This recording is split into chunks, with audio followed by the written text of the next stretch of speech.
Hi guys, welcome back to the channel. We are back with another video of me in my pajamas making food. That's real life here. And okay, I keep talking with my hands. I have a subscriber named Mia. She is the cutest and sweetest little girl ever. And she loves when I talk with my hands. So Mia, this is for you. But we are gonna make sticky apricot chicken. I'm just excited for it. It's good. The way I come up with these recipes, sometimes I know it sounds a little weird, but I try to find things in my fridge that I haven't used in a while, things that have like this much left in it, and try to make something with it. And I created this and it is so good. So good. All right, let's make it. Also, before we make it, I have new lighting. Do you guys like this new lighting? Yeah? Somebody let me know. Okay, now we can get into it. For our chicken, I have 2 chicken breasts, boneless and skinless. I'm gonna go ahead and just thin them out here so that they cook evenly.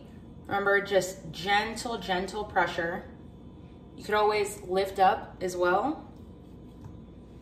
Look at how smooth that was. Legendary Chef sent me this knife and I'm obsessed. It is crazy sharp. You can find this on Amazon.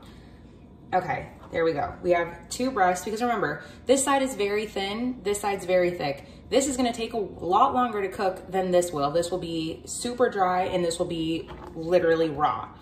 So, place our hand on top and just go slow. This is not something you wanna rush, not try to make it too perfect. Sometimes I also just like to lift it up and just keep going down. And always, you could always use a smaller knife. I recommend starting off with a smaller knife so that you can get more comfortable with it.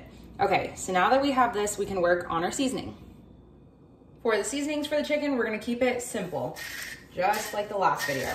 Just some salt, and of course we're gonna do both sides. Some black pepper.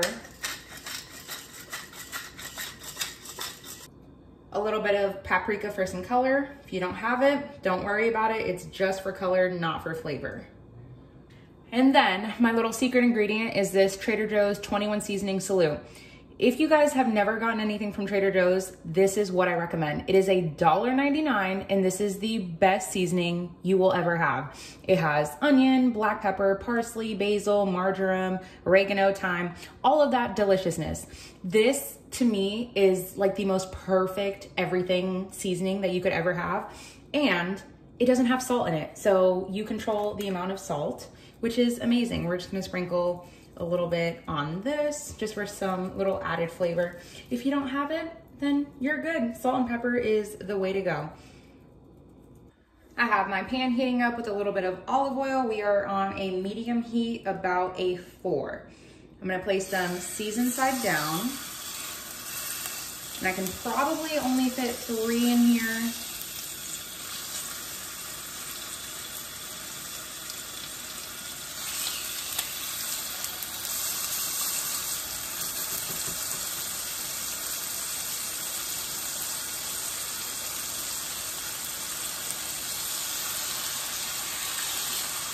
And we're gonna let this cook about 4 minutes aside.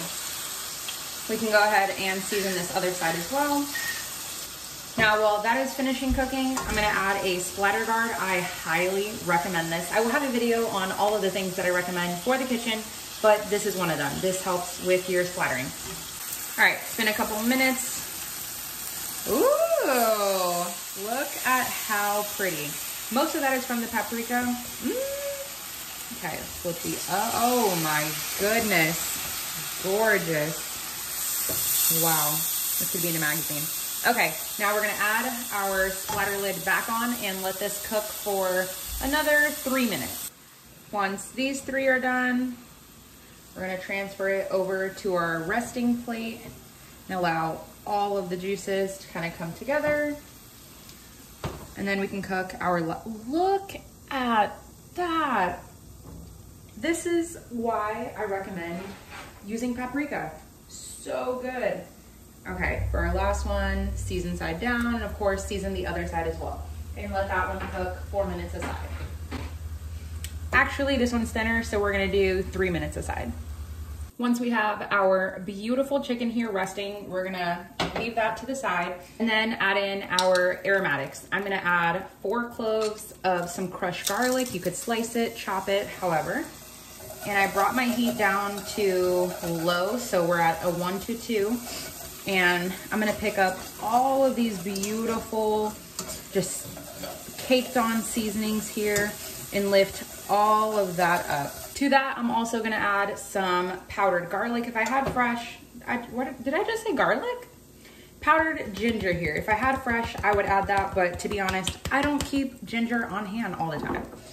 So we're gonna let that, look at that, it literally just like melted into this. Then to that, we're gonna add some Crofters, just the fruit spread. This is the apricot flavor.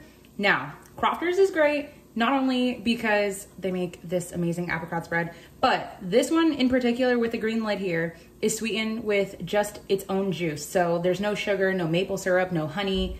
It's just this and juice. Ugh, okay.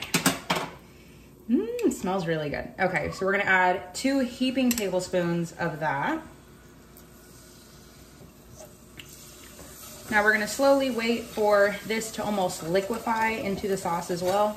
You wanna work over low heat. You don't want to burn anything and not rush it. Just let it happen.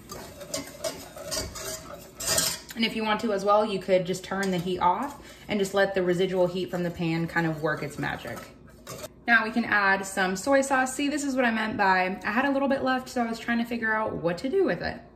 This is the reduced sodium kind, but you could use any kind you want, or even if you have the little sushi packets that they give you.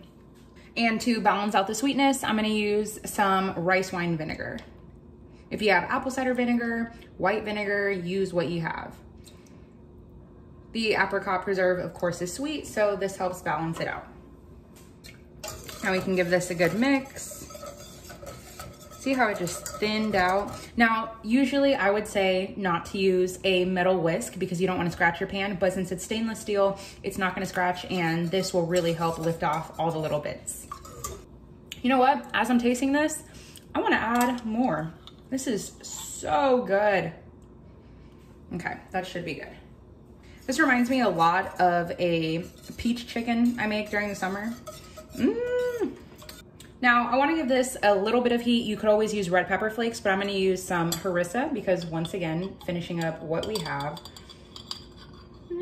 Okay, we'll go with about half a tablespoon.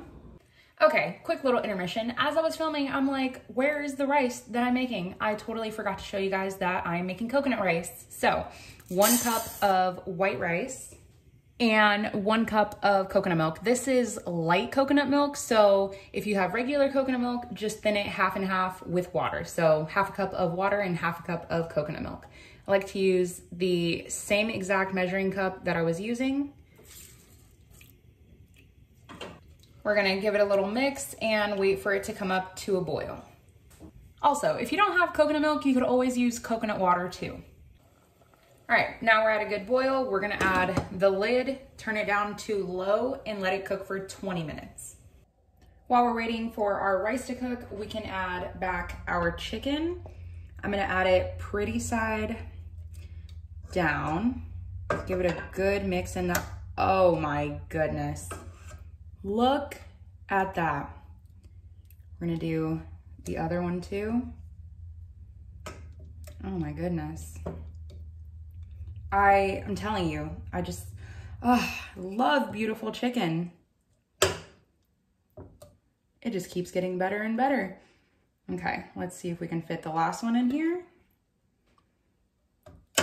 Down as well. Whoops. Oh, that's a little snack for me.